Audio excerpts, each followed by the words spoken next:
pal. And your pal Taylor. Where you at today, pal? Good old Akron. Akron. Where am I at? Are you I home? am at home finally. I just Wow. got home. I feel like I've been gone for a month straight, Yeah, I don't but I know where I haven't. felt like you went. But Yeah. So I was in North Dakota, South Dakota, and Minnesota this week, and I can tell you right now, I'm never going back to North or South Dakota ever, which is a story for another day. That ends in a speeding ticket and no license, so no way to get home from the airport because you can't fly without a ID. So, anyways, I'm here, so it worked out, but it's been a week. Check the mic and make sure it sound right, boys. So, anyways, who do we have on this week? this week we're going to be chatting with one of our coworkers, Dee, who is pretty much like a mom figure to both of us at work. But we're just going to be talking a little bit about grief because Dee's had a lot of experience, with a lot of grief at a young age and even now today going through a lot. So again, just going to be talking with her with some of that and how she works through it. So enjoy our work, Mom Pals. We're glad to share it with you today. What up, pals? Hey. Hey, Dee. What's up, Dee? Hey, pals. Thanks for having me today. I'm Dee. I work with Taylor and Elizabeth. They're my two favorite pals at the office. Don't tell anybody. Sorry, pals that are watching. I am a mother of one, 17-year-old, senior in high school, and I have a Great Dane.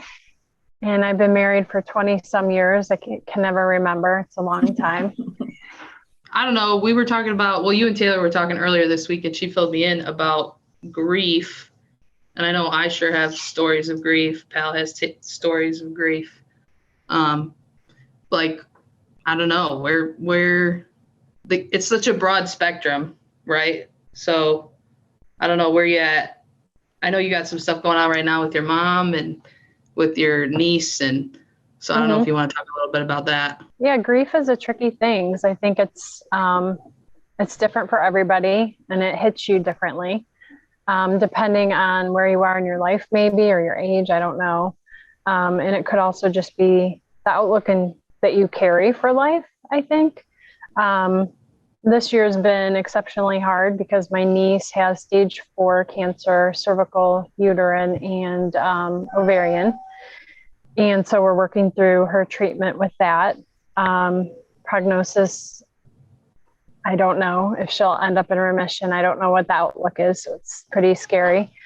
And then recently we found out my mom had stage 3 lung cancer. So we are currently working through her treatment. Just taking it a day at a time because that's really all you can do.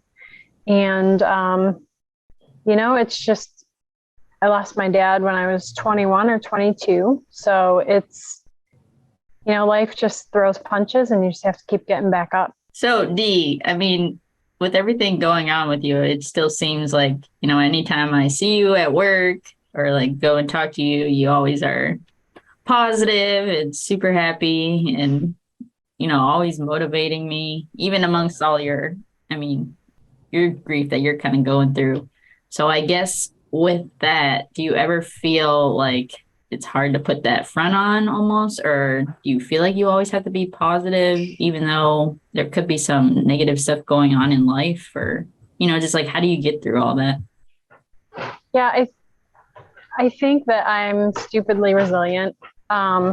I've always come to a place where, I've been through some tough stuff even as a teenager. And I think you have to rise above it or you become it, and so I think I'm always pulling myself back up regardless.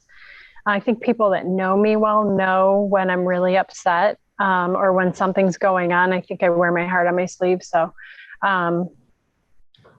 I think I do. I love being around people. I'm an extrovert. People fuel me.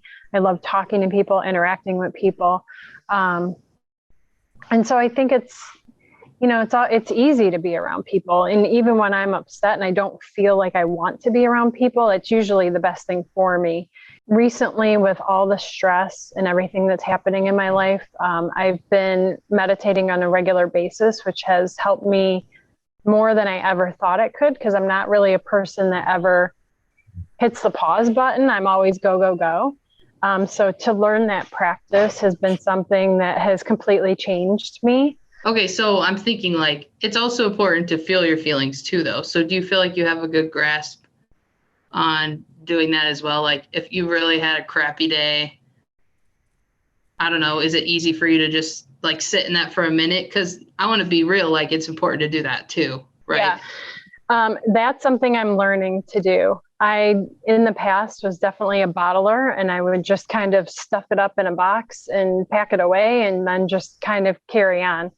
I think, this year has definitely taught me that it's okay to sit in it for a while and really I'll have to ask myself if I'm feeling some sort of way, like, why am I really feeling this way?